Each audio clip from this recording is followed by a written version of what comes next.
is attorney Gerthie Mayo-Anda.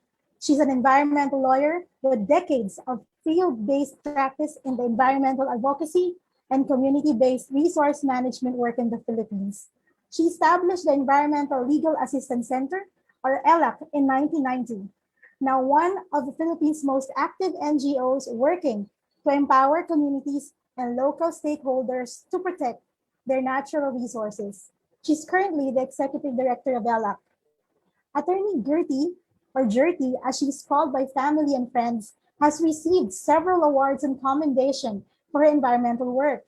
This includes one from the Condé Nast Traveler magazine in July 2000, which selected her from a list of global candidates in recognition of her work with the Palawan indigenous communities and the establishment of ELAC as well. The Puerto Princesa City's Mayor's Award for valuable contribution to sustainable development and environmental protection. This was in March 1998. A Grant Fellowship awardee, United States Asia Environmental Fellowship Program in 1994, the Western Command 2014 Bayanihan Award for engagement with government and communities on environmental education in February 2018, Storya ng Pag-asa, commendation of Vice President Leonor Robredo. She also serves as a professor at the Palawan State University College of Law. Ladies and gentlemen, we have Attorney Gerthie. Good evening, Attorney Gerthie. Good evening, mabuhay, as you say it in the Philippines. Good evening po. Our next guest is Attorney Theiva Lignam. Attorney Theiva has been a regional facilitator of Friends of the Earth Asia Pacific since July 2016. She also coordinates the environmental human rights defenders on FOE APAC. Apart from her FOE APAC work, Theiva is an active public interest lawyer who was called to the Malaysian bar in 1997. Her area of work is in environmental, indigenous peoples, and consumers' rights. She's one of the legal advisors to Sahabat Alam Malaysia, Friends of the Earth Malaysia, and Consumers Association of Penang. She is also a member of the Environmental Law Alliance Worldwide, or ELAC, a global alliance of lawyers, scientists, and other advocates to promote grassroots effort to build a just and sustainable future. Good evening, Attorney Theiva. Hi, good evening. Thanks for having me here. Thank you for joining us. And our final guest for tonight, Attorney Mai Taqueban of the Legal Rights and Natural Resources Center. LRC provides legal advocacy and community support to indigenous peoples entangled in resource rights issues. She also teaches at the Department of Anthropology of the University of the Philippines, Diliman. Attorney Mai serves as the current chair for the Alternative Law Groups, a network of public interest law groups in the Philippines. Good evening, Attorney Mai. Maayong gabi sa inyong tanan. Good evening to everyone. Good evening. Glad to be here with this wonderful women. Yes, the same. I'm actually quite overwhelmed to have, really influential, powerful women in our circle. So I will get straight to the point. So my first question for the night, what got you into public interest law and particularly environmental law? What motivated you? So anyone can, jump in and answer the question. So maybe Attorney Mai, do you want to start? I'll defer first, I guess, to the icon of the group, no? So Attorney Gerthie, may I pass that on to you? Okay.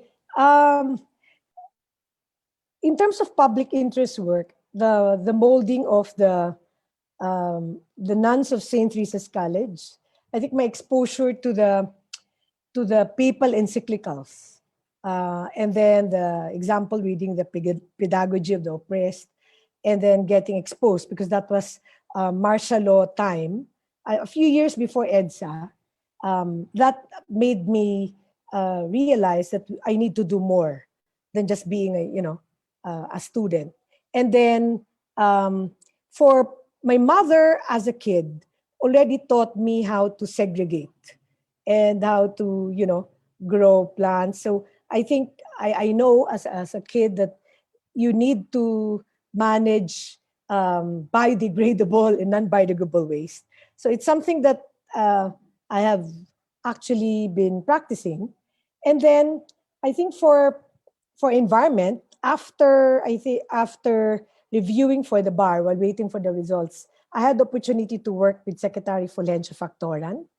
And then I saw, well, during my 6 months work there, reviewing timber license agreements and documents. And I said, you really need people on the ground to be able to know what's happening to our forests, and also to our coastal resources. And that motivated me to really, dream of setting up a nonprofit organization.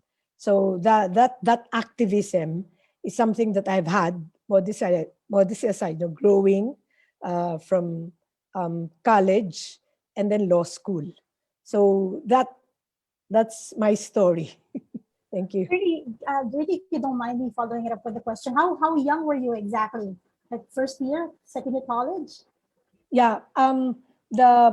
Yes. At the time at second year college, we got exposed to readings like Pedagogy of the Oppressed, the poor, and then social justice, okay, and the need for empowerment. But then you start thinking, what would be the kind of profession that would, where I would fit in and continue the activism. So activism is something you can say I love to do. It's natural for me to be proactive, to intervene, even in your own little way. So that's and I think also, Jen, the fact that that was martial law. Okay, when you see oppression, corruption, cronies of Marcos, secret decrees. I remember as a law student, and killings. That enlightened me as well of the need to lawyer and to become a public interest lawyer. It's a very wonderful, wonderful story that we heard. What about Theiva and Attorney Mai? Anyone? Mai, you want to go first? Rather shy to follow after Gertie, but mine was a rather humbling, even a humbler beginnings, and quite intuitive, very unintentional. In fact, you grew up in the province, you learned to swim by your father throwing you in a river, you walked in off beaten paths, you eat mango from the mango tree. So nature was, the romantic nature of nature was part of everyday life. It was a part of that experience. But as you grew up, you saw less and less of this. You see a lot of it being destroyed. I think right now the river where I learned to swim is no longer swimmable. Waters are no longer drinkable because there are a lot of projects upstream. So these things inform you, at your core. And also, I guess, how do you say this? It's also the byways by which you are able to learn. I say education has a lot to do with how we're exposed and enlightened with all of these things. In college, you would join a mountaineering organization, and first because you just like to be in nature, and then again it's that exposure of how nature is destroyed, how communities who are a part and carers of nature, their rights are violated, and then perhaps finding your ways in internship programs. In my case, I started with LRC as a very young intern, and who knew, I won't mention the years, but years later, here I am still with LRC. So I guess it's those things, as long as a certain openness, to what calls you, and these things do call you, and so we're here, Theiva, on to you. Yep. So my story is actually, I think I came into to doing public interest work, not wanting to become a lawyer in the first place. So it was more of me wanting to be a writer, and I wanted to pursue journalism. But at the time when I wanted to go into university to do journalism, the course itself was very expensive. So my father said that, why don't you study law? It's something that's affordable. I can afford to pay for it right now. So why don't you study law? And grudgingly, I decided to do law. And of course, I fell in love with the whole subject. And after I finished, when I got my degree, and after when I started doing my chambering or pupillage with a senior lawyer, that was when I got involved working with HIV/AIDS issues.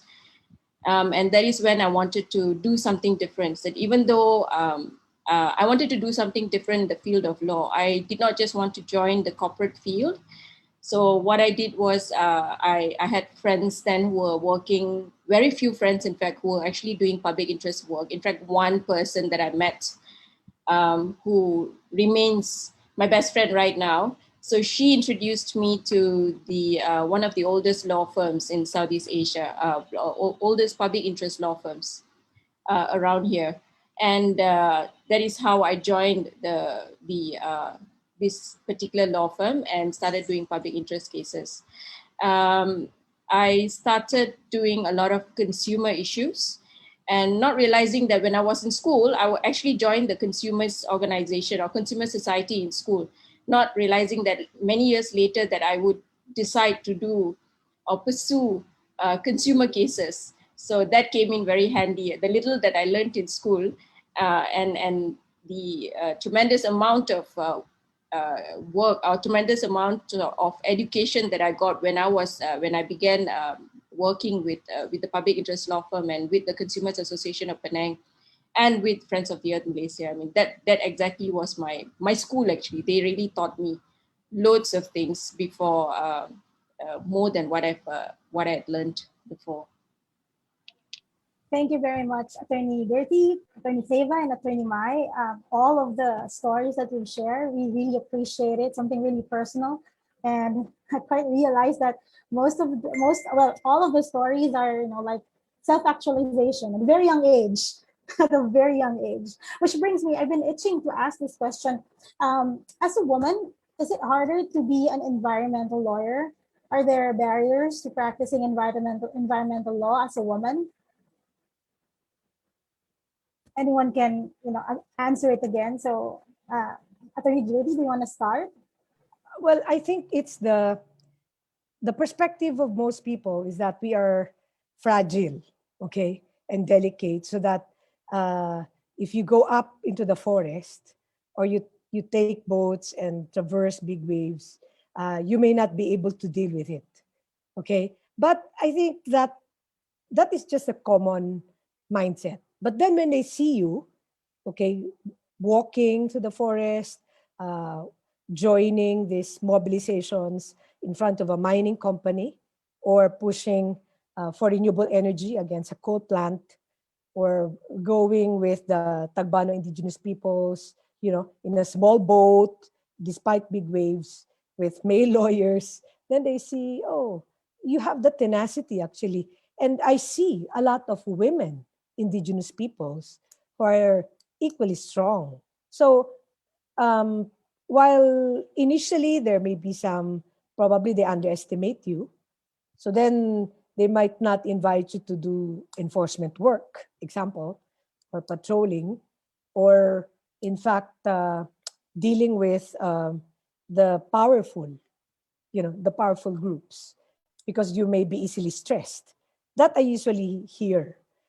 But probably it's the activism, during the time of Marcos and EDSA, where I learned from women and men and the older people involved, that actually made me realize that these things are part of the challenges. So it does, to me, it did not really stress me or affect me.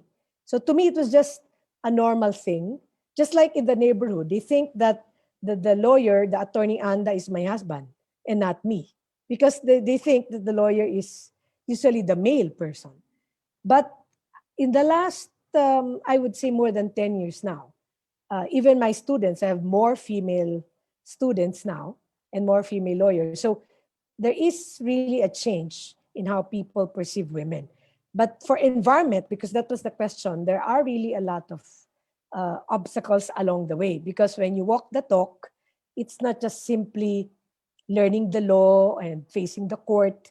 but public interest work requires communing with the communities and also, nature. Thank you. Attorney Theiva, do you want to go ahead? Yeah, well, I don't really see challenges just for environmental lawyers. I think in general, if you're talking about whether there are many environmental lawyers, at least in Malaysia, there are very few. Many women lawyers are usually take on are either in the corporate sector or they do more of the human rights cases. That's where I see more women who are interested or more passionate about these particular issues. But when I began doing it, there are very few of us who are actually doing it. And I think it's a lot of hard work. It's working a lot with the communities and gaining the trust of communities. Having worked in many communities which are patriarchal in nature, it was difficult trying to kind of break the barrier. But then I think trust comes with time. So every time you go back and you speak with communities, or you basically stay with them and you learn what they do, that is how you earn their trust. And this is one of the things that I learned. I mean, the communities that I've worked with, especially in East Malaysia, they really taught me a lot. But in the time when I was working in one of the cases that I was working with them, and it really takes a lot of trust, and it really means sitting down with them and listening to them, listening to what they have to say, because everything that they say is really very important. So the challenges, I think it's different. I think the challenges are as a woman, but not so much in the arena of environmental law itself. I think as a woman itself, we already have many other challenges that we need to face in this whole patriarchal system. Attorney Mai? I certainly agree with Deva, and also I think also it's not so much only in the realm of environmental law, but Attorney Gerthie is very correct. There's a physicality to the work, because certainly when your client is necessarily in such remote places most of the time, so there's a kind of physicality required when you get affidavit, conduct paralegal work. It's always somewhere far, but at the same time, it's exciting to be in that kind of world. And as Deva mentioned, I don't think it has necessarily something to do with particularly about environmental law itself, but the system of patriarchy.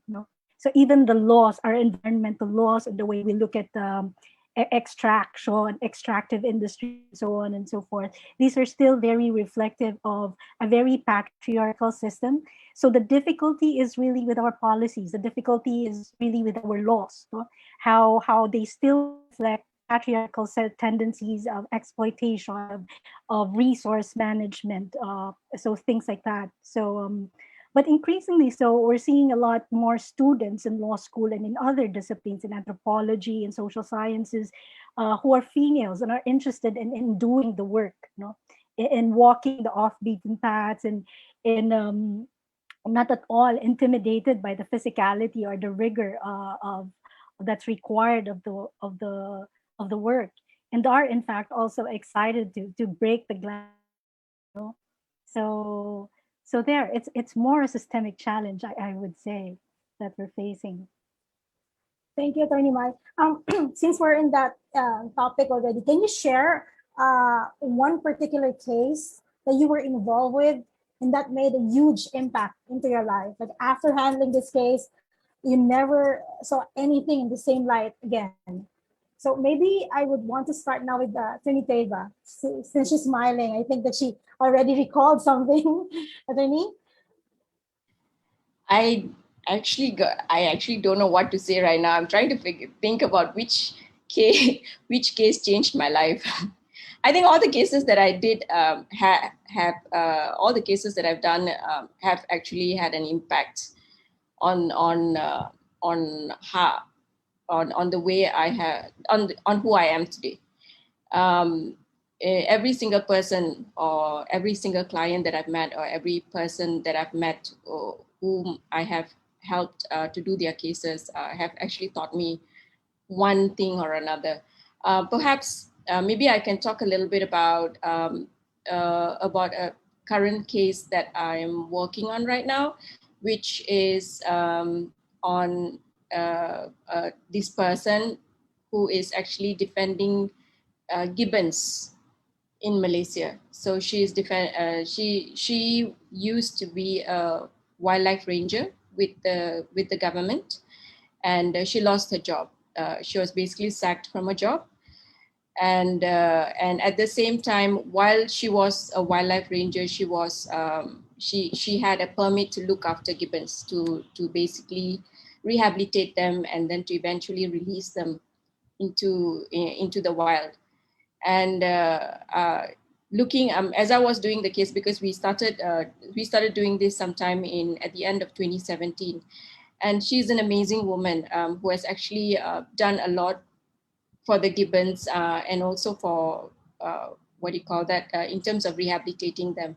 So the patience and the amount of work and the hard work that she put into looking after this wildlife, that she spent everything, all her time, all her money, all her energy towards caring for this wildlife. And I've never seen somebody love the wildlife so much. In fact, more than humans. I mean, looking at what humans are doing to the environment, the amount of love that she has, and despite the fact that she lost the job, she doesn't have a job right now. So she continues to look after the gibbons, hoping that she would win the case. So the case is still in court, and she won it at the High Court, and then when the government appealed to the Court of Appeal, she lost her case. And then now we continue to appeal to the federal court, and we are waiting for the case to be heard. So yeah, so she is a good example of a person who has never given up hope, no matter what, despite all the challenges that she's facing right now. So it's amazing. So that's one of the many cases that continue to have an impact, and yeah, I enjoy doing, actually. Thank you very much, Atty. Theiva. Atty. Mai? Siguro I won't speak of any particular case. Some of them are still ongoing in court, but in handling cases in general, you're filled with, how do I say this? It's a work of hope, not necessarily optimism, because it confronts you with the possibilities of asserting justice through the law, but also the frustrating process of not getting justice through the law. Both a powerful avenue, but also a very limited avenue when we speak about, and there's still larger forces that nuance and contextual access to justice. We've had, for example, in one of the cases that LRC is handling, this case has been dragging on for more than 2 decades, and we have petitioners that are literally dying off. They're getting old, and reparation is still some ways to go. But the fact that they are still there, holding on, hoping, faithful to the cause, truth telling of a damage, of injustice that was done to them, and they continue to keep on with the fight, is very inspiring to us. It's what keeps us going, really.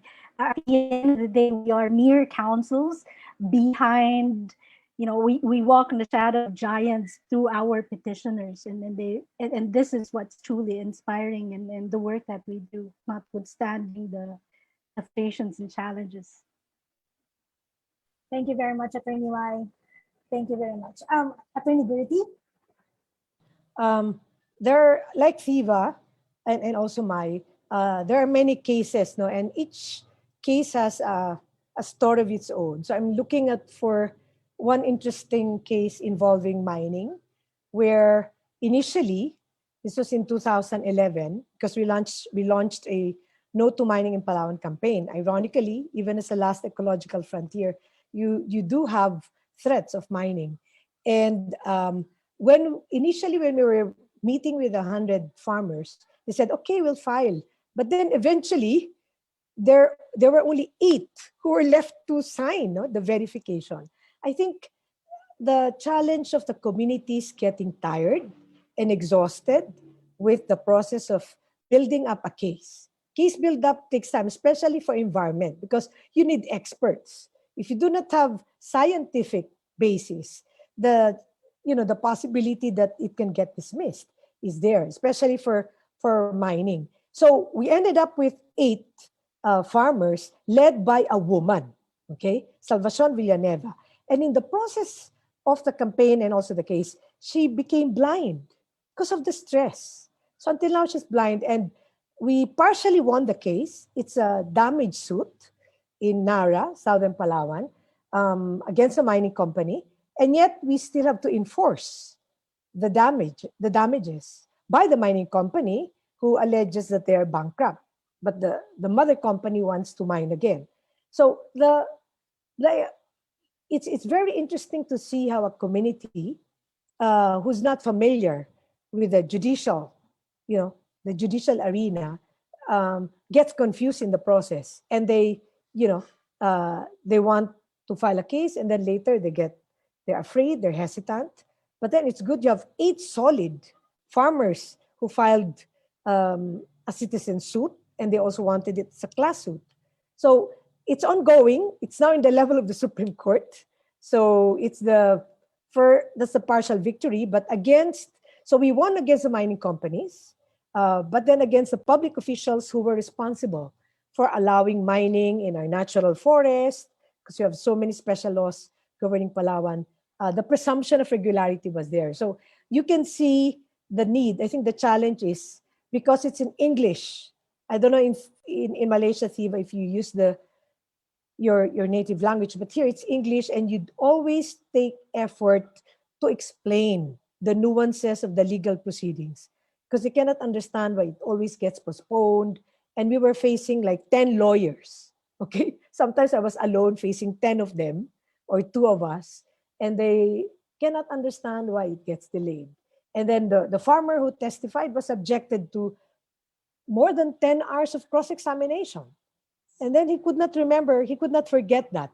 So you see, the communities themselves get subjected to that pressure. And my insights here are, because the process really is tedious and long, you have to make the community understand the whole process, the nuances, and they need to be prepared.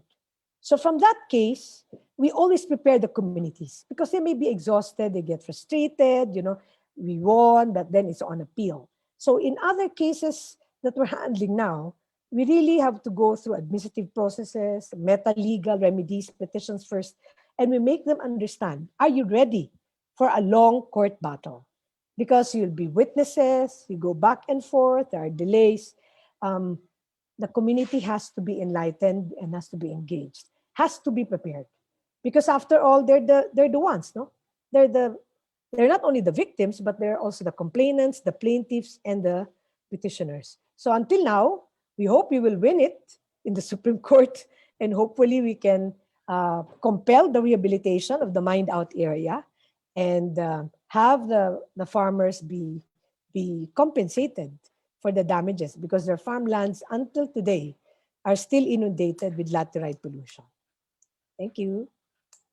Attorney Gerthie, I might as well ask this now, because you mentioned a while ago that Palawan has been called the Philippines' last ecological frontier. Mm-hmm. How hard or how gratifying has it been to protect it? The gratifying aspect is, unlike probably other areas, I was reminded of Mai's experience. You can actually commune with nature so easily. Mangroves, coral reefs, squirrels around our house, that what do you call this, relative intimacy with nature. So that can strengthen you when you need to reflect, okay, when you get stressed. But the challenge, of course, is because it's so rich in biodiversity, there are so many interests that, they're interested to mine the beautiful island, to reclaim areas that affect mangroves, to build infrastructure without complying with the environmental impact assessment, to even build a coal project when we have a lot of renewable energy sources. So, and think finally, the skewed development paradigm, top down, the non-inclusive approaches to development, that to me is a threat to the last ecological frontier. It's mainly governance. It's the governance, politics, political will, and then the rule of law is set aside. And because people, particularly the poor and marginalized, are so vulnerable, they can easily allow a project, violate they do not understand the free and prior informed consent process and even social acceptability. So Palawan may be rich, but it's very, very threatened. Thank you. And congratulations on the win, attorney. Congratulations. This next question, I want Attorney Mai to answer it first. So many women are active in civil society and environmental protection. Many say this is really an extension of their traditional role of caring for the family. So Attorney Mai, what can you say about this? But yeah, it truly is a bit essentializing though when we say caring. It's only the responsibility of women, mga ilaw ng tahanan. But this social with the feminine role is we children evolved men, no. So the notion of the responsibility of care, be it in the domestic realm, but also the communal realm, but also at the environment. But certainly roles of women, because Mother Nature, Gaia, for some has always been one that's feminine of feminine or the women in can only hold such by others, beyond gender differentiation. I mean, it may be a very romanticized sense, but kumbaya, we are all children of Gaia, that we care for her, for our sheer existence. By the way, not just leisure, but our sheer existence depends on this. Attorney Theiva, any insight about that phrase that women? It's actually an extension of our traditional role for caring for the family. I think, yeah, I agree with Mai, but I also think, and yes, it's true. It seems like an extension of a woman to have this responsibility. But at the end of the day, putting gender aside, I think it's the responsibility of everybody, no matter what. What do you call that? You have to be you have to care for everything around us, and that the responsibility should not only fall on the role of the women, because the women always always assumes the care role, but I do see in even in activism, when you're looking at environmental activism, that there are more women who are involved in the environmental activism around, I mean, at least in the work that I do within Friends of the Earth Asia Pacific, with the member groups within Friends of the Earth itself, and the communities that they work with. I see a lot of women who are very much passionate, or they've taken on this role, but this probably needs to change. That we need to make sure that we send the message that everyone is responsible, and it's not just a responsibility or the role of the women to look after the environment. Attorney Gerthie? I agree with Theiva that it's the role of every person.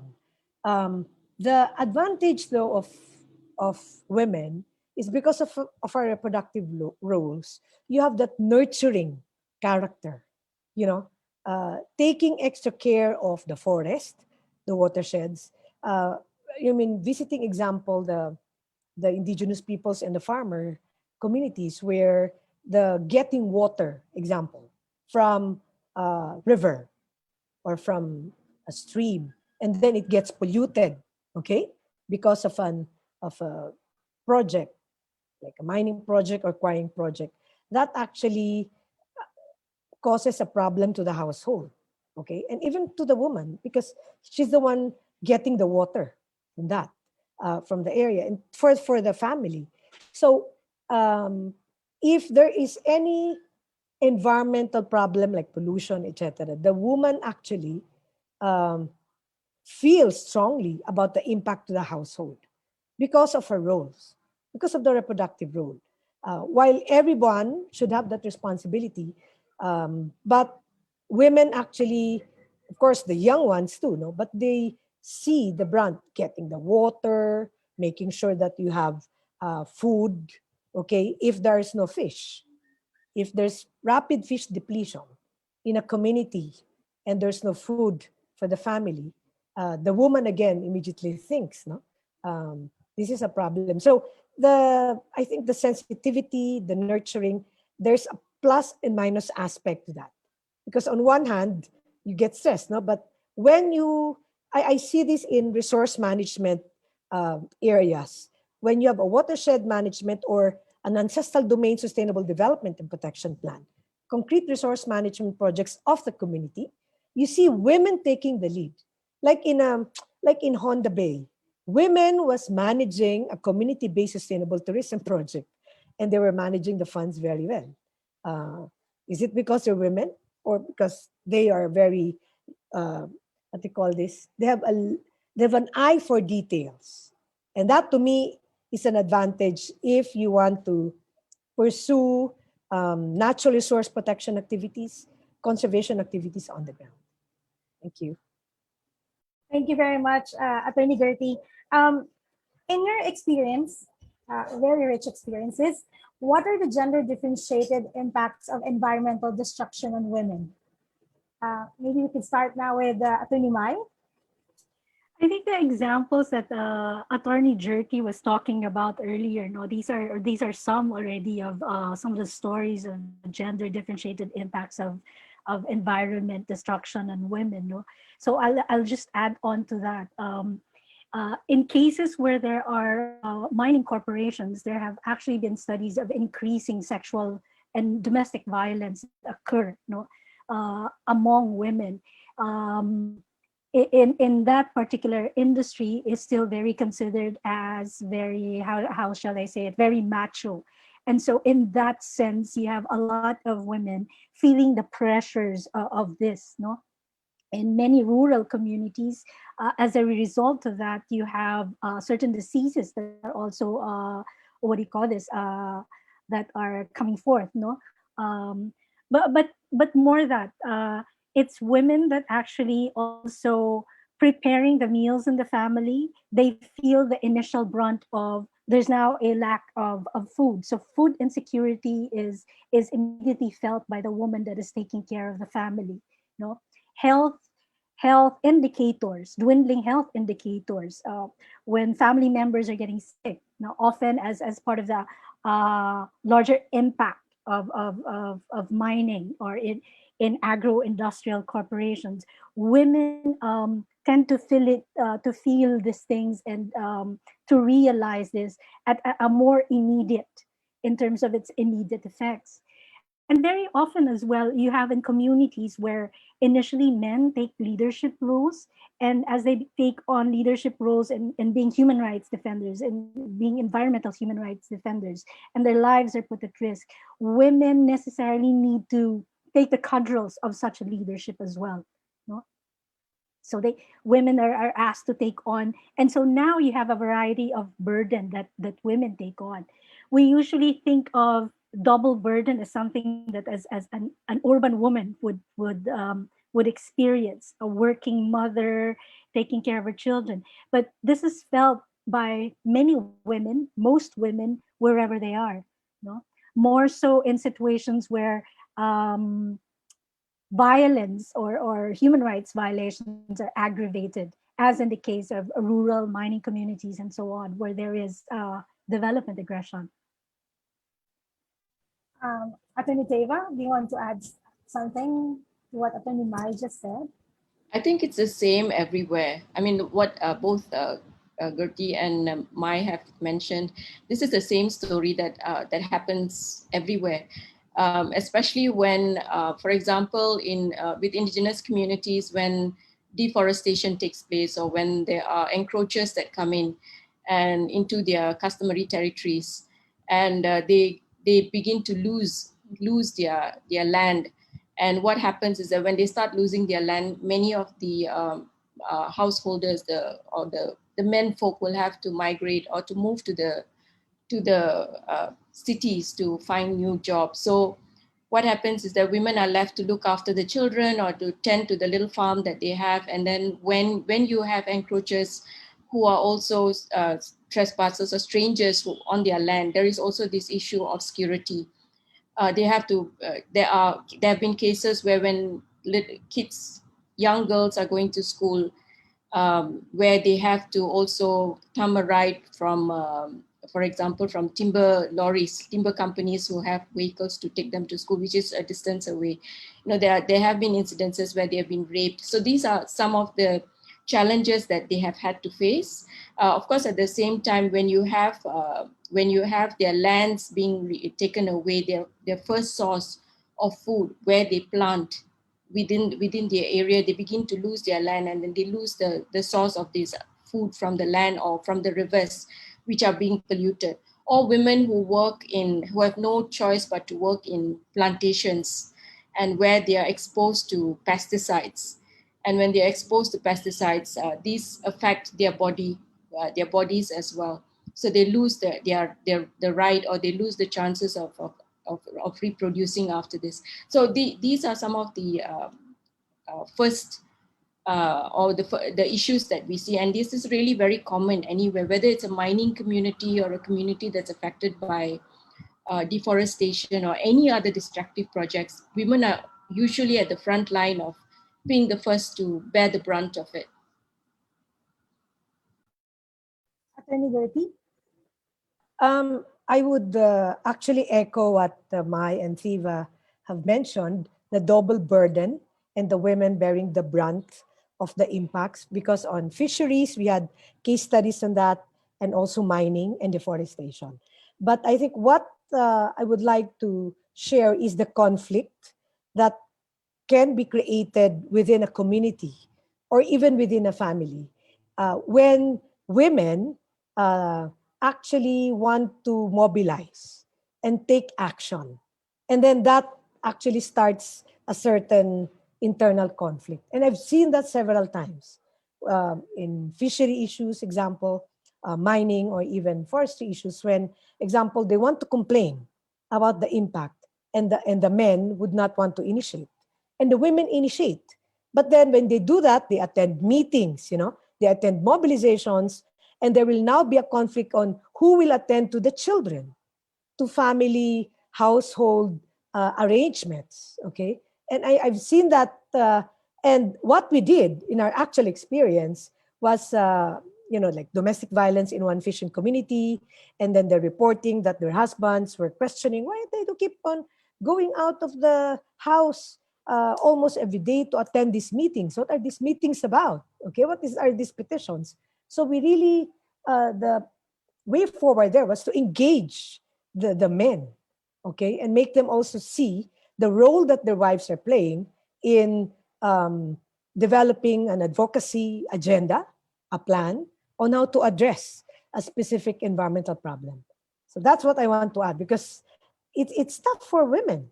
You deal with your family, your reproductive roles, and then when you participate in an advocacy action to address an environmental problem, okay, you also have to deal with conflict. Thank you. Thank you very much, Attorney Gertie. Completely agree with what you said. It's like taking more roles, Not only is it difficult for us physically, emotionally, psychologically, and then comes your profession. Now, before we proceed with the next question, I just wanted to read a couple of comments from our Facebook page. Really inspiring comments I think that you should hear. So Maria Socorro Alcantara said that this is very timely. I'll be giving lectures to women in mining Surigao del Norte, a group of women working in the mining companies. And then Maya Alegria said that such amazing stories. Hats off to these women, and to the communities for keeping the faith. Bam Arrogancia said that you ladies are Wonder Woman. And then we have another comment from Leon Dulce. Pedagogy of the Oppressed was also the pivotal reading of my mother, which was later on passed on to us, her children. We owe so much to Prior. So that was the comments coming from those who are watching our Facebook page. We're actually encouraging them to interact, to ask questions, especially if they feel that they've been touched by your experiences. Now, my next question, this is specifically for Attorney Lingam, Attorney Theiva. Tell us more about the defending defenders in the Asia Pacific. So we have a few years ago in Friends of the Earth Asia Pacific, 7-member groups got together with Friends of the Earth International, where we did a project together on empowering environmental human rights defenders. So what we did was we came together and we set up, put together a whole curricula on how we can, first we wanted to learn it ourselves. We are also defenders, defenders of territories. So we wanted to be able to learn and be able to replicate what we have learned with the communities. And that is how we started within the Asia Pacific, Friends of the Earth Asia Pacific. And from there, we also set up what is known as a rapid response system. It is a system where the very first alert that we get from any member groups who require help, whether it is help for an urgent statement to be sent out on behalf of a community, or whether it's to get a person who is in trouble from a community out, or any help at all that's needed, or whether whether a community wants international, the struggle to be internationalized. So we help them with this. We help them through this from any one of the member groups within Friends of the Earth Asia Pacific. We also work with our allies at the international level as well. And from where we started, from 2017, 16 to 17, to now, from then, we have what we call the Internationalist Solidarity System. So the entire solidarity, we have called it the Internationalist Solidarity, where it means that when there is a struggle for injustice in any part of the world, we feel it as if it is our own cause, and we take it as our own cause, and we call for solidarity from everyone within the Friends of the Earth Federation, and of course beyond.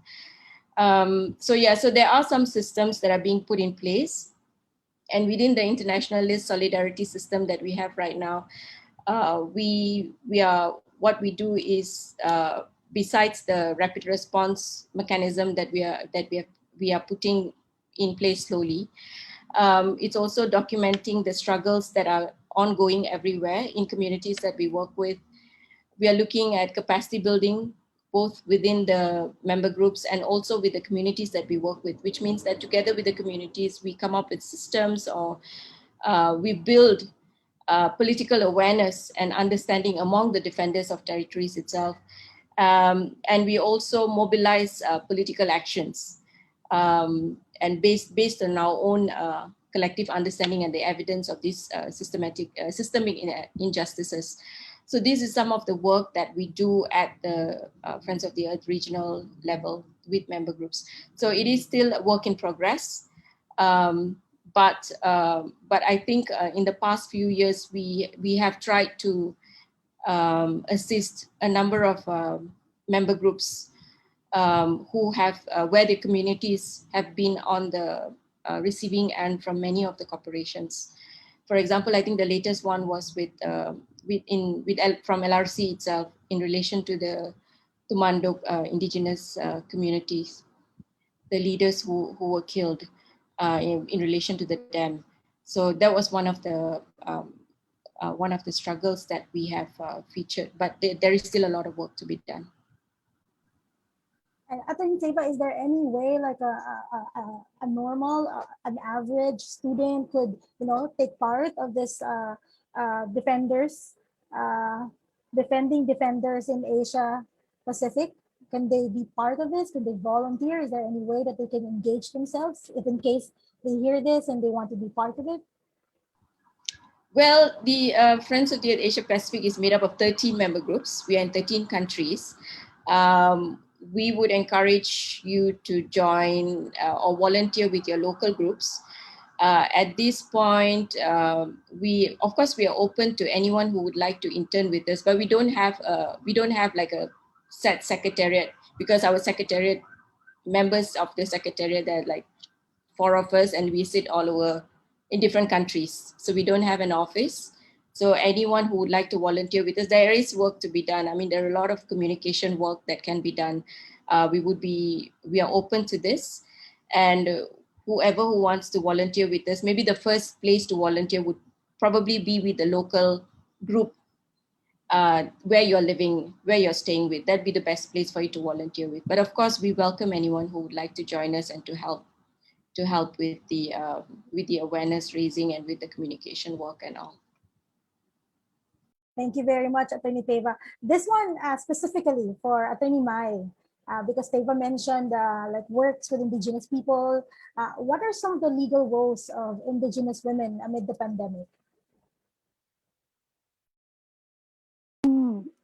Let me see, one, really, court processes are stymied right now. So we're sort of in a pseudo lockdown all the time, and a lot of postponements because of health precautions, etc., etc. So very literally, in that sense, there is a lack or slowdown of access to justice.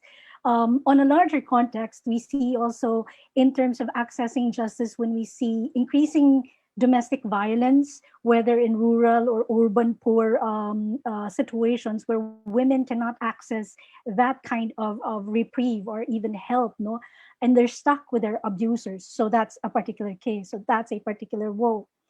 But if I would be allowed to apply this to a larger context, particularly in the context of the Philippines and relating this to the larger political arena, resisting women who are asserting their rights are right now being red tagged. We have a lot of activists that are being red tagged, being chilled, and it's also what Attorney Gerthie had said earlier.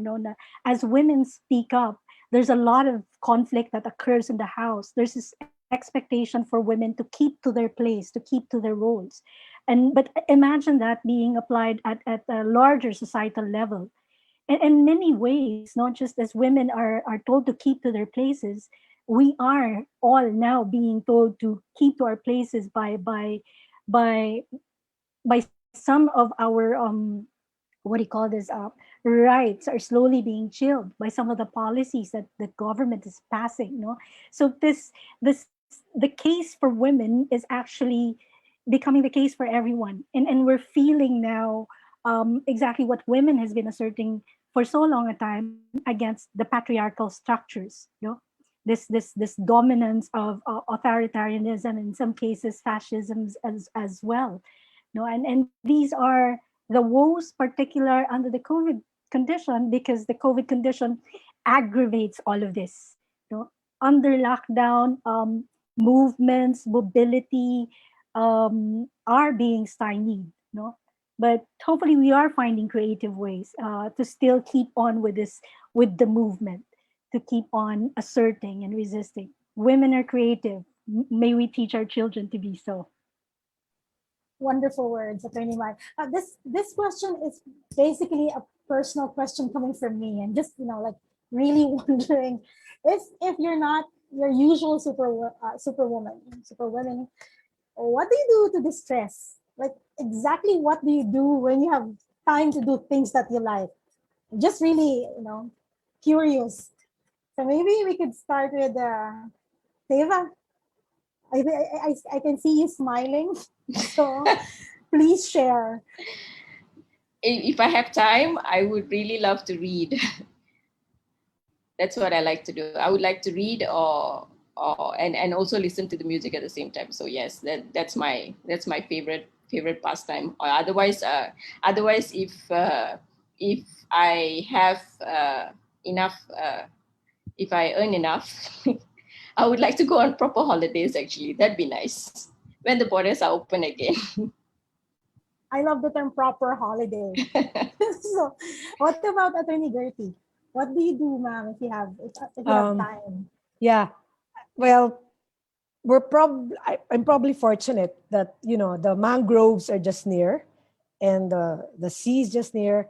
And when I'm stressed, and there's just so much demand and things that you need to, the battles that you need to choose. It's really a very challenging time. Communing with nature for me is very, very important. So there can be wildlife there, trees, mangroves, or even the sea. So I think I'm fortunate that I'm in this island ecosystem, that I can commune and then reflect. I do exercises though, and my husband and we love to sing. So music is part of our lives, and that's very important because it can relieve you of daily stress. And I think lastly, when you commune with nature, there are very beautiful sites anywhere in the country. I think that's just in Palawan where you can visit. But I think I'm fortunate that in this area, you do not have to travel far away because just like a kilometer from home is already a mangrove area. So that is very important to keep you going. Singing in Palawan, that sounds paradise, Attorney. Singing in Palawan. Attorney Mai, what about you? The aspiration is like Deva, a proper vacation, hopefully in Palawan with the mangroves. But for now, under lockdown, a bottle of beer with people you can talk to. And I think I've gone totally anti-tita. I joined a bandwagon with the K-drama. So just to keep your mind off of, serious stuff that are sometimes heavy. So you need that silliness in your life, and that those are the silly moments to keep you sane as well. Not as lofty as reading a book. I was actually tempted to ask what exactly was the last K-drama you've seen? Seriously. No. It's fine, Attorney. It's fine. Before we come to a close, there is one question coming from one of our viewers, and I assume that the viewer is quite young because she was asking, what advice can you give young women who wanted to pursue similar path like yours? So maybe we could just give them, very, very short advice. Anyone can go ahead. I think you really need to learn beyond technology because you get exposed to technology, but think of ways that you can go to people, talk to them and learn from them, because you can really learn a lot from a market vendor, an urban poor dweller, a fisher folk, an indigenous people's committee member, women, okay, youth. It's good to talk to people, not just computers, because of course you can do research, but people to people relationship is something that we should continue to value and nurture. Nothing beats personal interaction. Attorney Theiva, any advice to young women out there? I think you need to have you need to have passion for whatever is it you want to do, and I agree with Gertie that you need to speak, you need to talk to people and older people as well, because they have a lot of wisdom, and they definitely have a lot of experiences to share with you, and it's very important to listen, not just hear, but listen to what has been said. That is how you learn. It doesn't of course it doesn't hurt to go and volunteer even if you're at whatever age you are. volunteer with a cause that you really like and develop that passion. Attorney Mai? Embrace discomfort, and that means, like what Attorney Gertie said, talking to other people that are unlike yourself, but also very much like yourself. So embracing the shared humanity, so that we have a care for others and the care for, how we all are in terms of justice, not just for me, but justice for everyone. After all, we live in the same planet. Embracing discomfort in your politics, in paradigm shifts, in being humble to make mistakes and learning from one's mistakes. And I guess this whole enterprise in trying to really know the truth. And so we get that truth telling, as Atty Gertie said, from talking to people. The truth of the stories are in the lives they live, in the struggles that they live, and in the hopes that we have. And hopefully as lawyers or whatever you want to become, because lawyering is not the only way to work towards justice, but to be inspired by that, to be one with the struggle of the people. Thank you very much for the great advices. Before we come into our closing, I would like to read just one very short comment from our viewer, Oranita Foxmore. These spaces are great to feel connected and be inspired by other women. Sisterhood is very important. And she also said that people to people, what a great advice. So that basically is what our guests are saying. Nothing beats personal interaction. Now, thank you to our guests, Attorney Mai, Attorney Theiva, Attorney Gertie. Thank you very much for joining us tonight. Thank you for opening up the space for women, young and old, in the world of environmental law or law in general. Your work trickles down to the next generation. Many, many thanks for inspiring us tonight. This is another episode of I Know Right, Nature Matters. Have an awesome night, everyone, because I did have one. Thank you for joining us. Thank you. Bye. Thank you. Bye. Thank you. Maraming salamat. Matamang salamat. Salamat po. Bye.